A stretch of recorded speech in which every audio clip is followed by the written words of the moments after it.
প্রতিটা মানুষই সারাক্ষণই মনে মনে কিছু না কিছু অন্বেষণ করে। পকেটে টাকা কম থাকলে অনেক বেশি টাকা ইনকামের চেষ্টা করে। গায়ের জামাটা একটু কম দামি হলে কবে বেশি দামি জামা কিনবে সেই চিন্তাটাও করে। খাবারের প্লেটের খাবারটা যদি একটু নড়বড়ে হয় চেষ্টা করে পরের বেলায় যেন একটু ভালো খেতে পারে। একটা বিছানার চাদরও যদি পুরনো হয় সেটিও বদলানোর চেষ্টা করে। মানে মানুষের মধ্যে সবসময় একটা পরিবর্তনের ব্যাপার লক্ষ্য করা যায়। আমি সম্পর্কটা আছি নতুন এই ভিডিওটিতে, আশা করি পুরো ভিডিও জুড়ে আপনি আমার সাথেই থাকবেন। কিন্তু কখনো কি ভেবে দেখেছেন কিভাবে জ্ঞান অন্বেষণ করা যায়?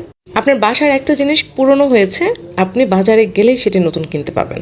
কিন্তু জ্ঞান অন্বেষণ হচ্ছে এমন একটা নেশা যেটা আপনি চাইলেই পাবেন না। এটার জন্য আপনাকে সেই মানুষটা সিলেক্ট করে বের করতে হবে, খুঁজে বের করতে হবে যে আসলে তার কাছে আপনার চেয়ে বেশি জ্ঞান ভাণ্ডার আছে। আমার ছোটবেলার একটা স্বভাব আজকে আমি আপনাদের সাথে শেয়ার করছি। আমার এলাকায় আমরা একই সাথে অনেকে স্কুলে যেতাম, কিন্তু স্কুলে যাওয়ার পর আমি আর তাদের সাথে মিশতেও পারতাম না, কথাও বলতে পারতাম না। অথচ ওদের সাথেই কিন্তু আবার বাসায় ফিরে আমি বিকেলে খেলতাম। সমস্যা হচ্ছে আমি চাইতাম সবসময় যে একটু বেটারকে, একটু ভালো জানে কে, ক্লাসের 1-2 রোল হয়তো বা একটু বেশি ভালো জানে। সো আমার ফ্রেন্ডশিপটা সবসময় ওই ক্লাসে যে 1 রোল তার সাথে থাকতো। অনেকগুলো স্কুলে পড়েছি আমি, তো ওই স্কুলে পড়ার কারণে দেখা গেছে যে আমার সবসময় এটা কাজ করতো যে আমার রোল যদি হতো 4, তাহলে তার নিচে যারা তারা অনেক বেটার কিছু জানবে।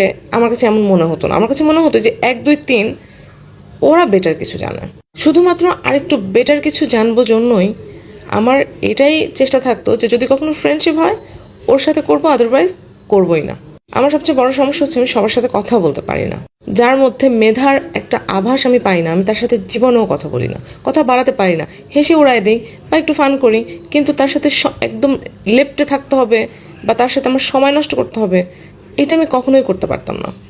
আর এই কারণে ম্যাক্সিমাম মানুষ আমাকে বলতো আমি অনেক মুডি, অহংকারী। আমার সাথে এখনও যারা আমার বন্ধু হিসেবে আছে ওরা আমাকে প্রায় বলে যে তোর সাথে প্রথমে কথা বলতেই যেন কেমন মনে হতো যে মেয়েটা কথা বলবে, তো মেয়েটা তো অনেক অহংকারী, মেয়েটা তো অনেক মুডি। কিন্তু ব্যাপার সেটা না। আমি পুরো ক্লাস অবজার্ভ করতাম এটার জন্য যে নিশ্চয়ই আমি এমন কাউকে পাবো যে আমার চেয়ে আরেকটু ভালো জানে, কিন্তু সেও তো আমার সাথে নাও মিশতে পারে, তাই না? সেটাও একটা ব্যাপার, কারণ আমি যেহেতু তার থেকে কম বুঝি। কিন্তু দেখতাম যে না, আলটিমেটলি কোথাও গিয়ে যেন ক্লাসে 100 জনের মধ্যে অন্তত 2-1 জন পেয়ে যাচ্ছি যারা কিনা খুব ভালো জানে। এটা তো গেলো স্কুল ক্যাটাগরি। এবার আসি ফ্যামিলি ক্যাটাগরিতে।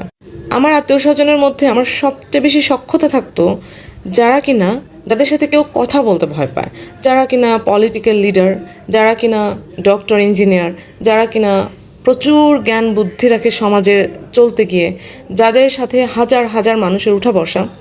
সামহাও আমার ছোট বয়সেই আমি তাদের সাথে কথা বলতাম। অনেকেই বলতো অমুকের সাথে কথা বলতে তো ভয় লাগে না? আমি বলতাম ভয় কেন লাগবে, কারণ আমি তো জানতাম যে অমুক মানুষের সাথে মিশলে আমি কিছু শিখতে পারবো।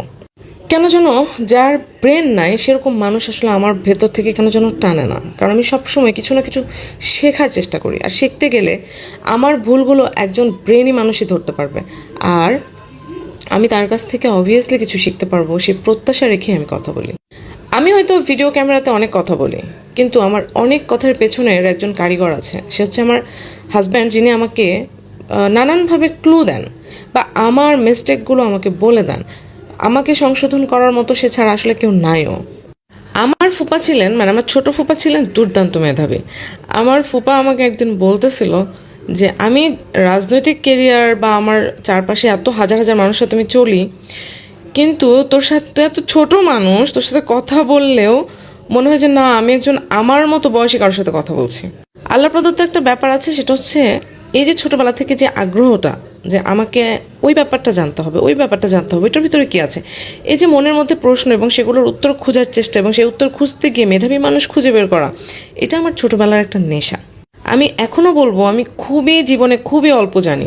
মাঝে মাঝে এমন হয় আমি বাংলা বানান ভুলে যাই, আমি ইংরেজি বানান ভুলে যাই, আমি ইংরেজি উচ্চারণ ভুলে যাই, কারণ তখনও আমি ভাবতে থাকি ওই জিনিসটা কিভাবে করা যায়, ওইটা ভাবতে গিয়ে আবার এটা ভুল করে বসি। আমার সন্তানের বাবা মাঝে মাঝে আমাকে বলে যে তুমি সহজ বানানটা ভুলে গেলে। চমৎকার একটা ভিডিও দেখছিলাম, কিছু জিনিস শিখলাম। আজকে সেই কিছু জিনিসের মধ্যে একটা লাইন দিয়ে শেষ করব আজকের ভিডিও। আপনি যদি মেধাবী মানুষ হতে চান তাহলে আপনাকে এটা সার্চ করতে হবে যে আপনার থেকে কে বেটার জানে। আপনার পরিবেশটা বা আপনার চারপাশে এমন কিছু মানুষকে রাখতে হবে যারা প্রতিনিয়ত এমন কিছু বলবে বা তার থেকে আপনার কিছু শেখার আছে। কখনোই এই ভুলটি করবেন না যে আপনি ক খ জানেন কিন্তু আর এর চেয়ে বেশি আর কেউ জানতে পারবে না, আপনার আশেপাশে যারা থাকবে আপনার চেয়ে বেশি ট্যালেন্টেড হতে পারবে না। এটা যদি মনে করেন তাহলে আপনি যেটা জানেন অতটুকুই জানার মধ্যে সীমাবদ্ধ থাকতে হবে। আপনি অলওয়েজ মনে করবেন যে আপনি যেটা জানেন সেটা একেবারে 1 টিস্পুন পানি। তো আপনি যদি সাগর সমতুল্য কিছু জানতে চান তবে তো সাগরের কাছে যেতে হবে। জীবনে মানুষ বন্ধুর সাথে মিশতে গিয়ে সিগারেট খাওয়া শেখে। যে যেমন বন্ধুকে বেছে নেয় সে তেমন জিনিসগুলো শেখে। আর আমি কারোর সাথে পরিচয় হওয়ার পর এটা বিবেচনা করি যে সে আমার থেকে বেটার জানে কিনা। আমি যদিও খুবই কম জানি কিন্তু আমার চেয়ে বেটার যে জানে তার প্রতি আমার অনেক আগ্রহ থাকে। এই বিষয়টা অন্বেষণ করতে গিয়ে আমি জীবনে অনেক বকাও খেয়েছি, কারণ আমি চেনা অচেনা অনেক মানুষের সাথে প্রচুর কথা বলেছি। আর যদি বুঝতে পারি যে সে একটু ভালো জানে তাহলে আমি আমার নিজের সময় নষ্ট করে হলেও তার কথাগুলো শুনি, কিছু বোঝার চেষ্টা করি, তার কাছ থেকে কিছু জানার চেষ্টা করি এবং সত্যি আমি কিছু জেনেই ঘরে ফিরি। মানুষ তো নানান রকমের প্রেমে পড়ে, আর আমি প্রেমে পড়ি প্রতিদিন মানুষের মেধার। এবং জীবনের এই পর্যায়ে এসে খেয়াল করলাম যে আমার বান্ধবী ডক্টর, আমার বান্ধবী ইঞ্জিনিয়ার, আমার বান্ধবী গভর্নমেন্ট অফিসার, আমার বান্ধবী বিসিএস ক্যাডার, আমার সব সার্কেল সবাই মেধাবী ছিল এবং আমার সিলেকশন ভুল ছিল না। আমি যখন একজন রিক্সা চালকের সাথে কথা বলি আমি চিন্তা করি যে এই রিক্সা চালকটাই যদি ভালো পরিবেশ পেত, সুবিধা পেত, সুযোগ পেত, অর্থনৈতিক সুবিধা পেত, এ নিশ্চিতভাবে ঢাকা ইউনিভার্সিটিতে পড়াশোনা করতো। একজন কর্মে দুর্বল বলেই যে সে মেধাবী না, ব্যাপারটা কিন্তু এরকম না। আমি রাস্তা দিয়ে চলার সময় একজন খুবই দুস্থ মানুষ থেকে শুরু করে খুবই রিচ পিপল সবার সাথে কথা বলি যদি কথা বলার পরিবেশ থাকে। কথা বলার 1 মিনিটের মধ্যে আমি বুঝে ফেলি ব্রেন আছে নাকি নেই। ব্রেন থাকলে আমি কথা বলার জন্য নিজেই আগ্রহ দেখাই, আর ব্রেন না থাকলে আমি নিজেই অ্যাভয়েড করি। কিন্তু কথা না বললে তো আর বোঝা যাবে না যে তার ব্রেন আছে নাকি ব্রেন নেই। সো তার জন্য আমি প্রচুর কথা বলি আর বাসায় এসে প্রচুর বকাও খাই। আর এই জন্য আমি বাসায় এসে অনেক বকা খাই, কিন্তু বকা খেতেও ভালো লাগে কারণ কিছু শিখে তো বাসায় আসলাম। খারাপ মানুষের সাথে মিশলে আপনি বুঝতে পারবেন যে কেন সে খারাপ কাজ করে, তার আসলে লক্ষ্য কী, এগুলো মানুষের জীবনে জানা দরকার আছে।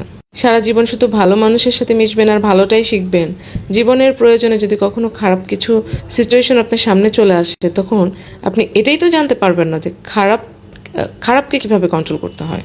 আপনি একটা শান্ত বাচ্চার সাথে মিশবেন তো ওই বাচ্চা তো শান্তই, ওকে শান্ত করার জন্য তো আলাদা কিছু লাগবে না। কিন্তু আপনি যখন একটা জিদি বাচ্চার সাথে মিশবেন, ওই বাচ্চাকে কিভাবে কন্ট্রোল করতে হয় সেটা কিন্তু আপনি শিখবেন তখন। আসলে মানুষ কোথায় শেখে জানেন? যেখানে ঠকে। কোথাকার কথা কোথায় নিয়ে শেষ করলাম। আমি শম্পা আক্তার আজকের ভিডিও থেকে এখানে বিদায় নিচ্ছি। সবাই ভালো থাকবেন, সুস্থ থাকবেন, সুন্দর থাকবেন, মেধার অন্বেষণ করতে থাকুন।